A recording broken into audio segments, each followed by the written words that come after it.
So what are some of the signs and symptoms of someone who may be trauma impacted and acting out that trauma in an unproductive manner in the workplace or in their lives?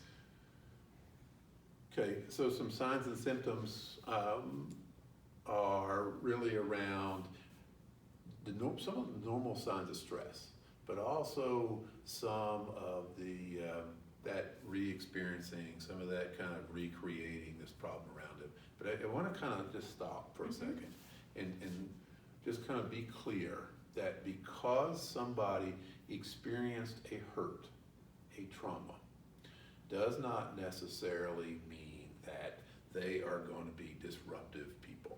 Right. Those behaviors that people use as a way to cope with, or just in response to a stress.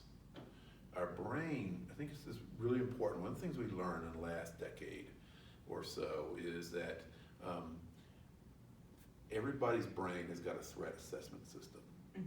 And when that threat assessment system goes off, it is designed to flood our body with adrenaline and cortisone and some other responses, some other hormonal responses, in order to deal with a dinosaur coming at us. But most events are not that, but not a dinosaur, right, or not life or death things. For some people, their brains turn on when they sense a threat, and then they can't turn it back off.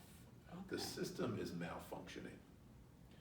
And so the symptoms of that are hyperarousal, kind of up, I'm kind of scanning, I'm looking around for stuff, I'm kind of always on edge looking, I'm kind of creating that chaos by accusing you of creating problems for me when you're really not. Right.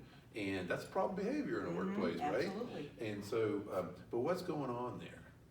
That may be that this person is under a lot of stress, and their response is to reach out now and create some, and try to manage it by putting it outside of themselves and putting it into somebody else. Got it. Or creating a kind of a fight. And their brains just aren't really able to shut down because, as we were just talking, they're not really aware of it.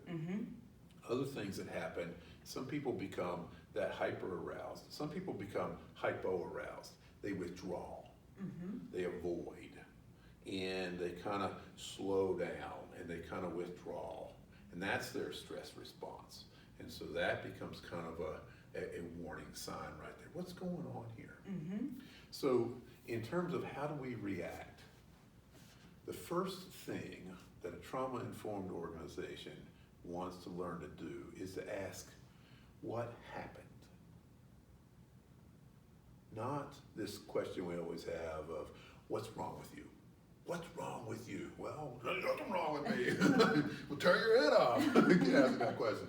But what happened is way more about externalizing that thing. It's about beginning to bring down the pressure.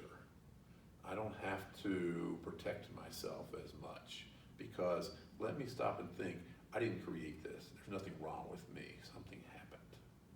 And so what we want to do, or organizationally, we want to ask what happened. We want to make that a practice because we want to create emotional and physical safety. We want to create a sense of trustworthiness and transparency. We want to have ability for people to support each other. We want to have collaborative voice. We want to have empowerment.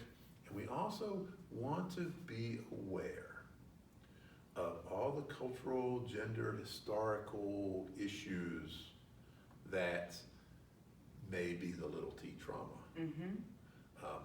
The effect of living and feeling discriminated against is one of those little t traumas. And more importantly, or as importantly, that gets passed down through generations.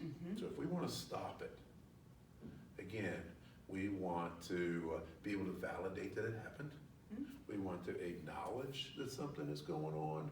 We want to help people look at the facts and make judgments based on what's really happening here, and kind of help them think through what is going on, and what is it I want to respond to, and what is it that's not something to respond to, and how can I do that in a way that is most effective.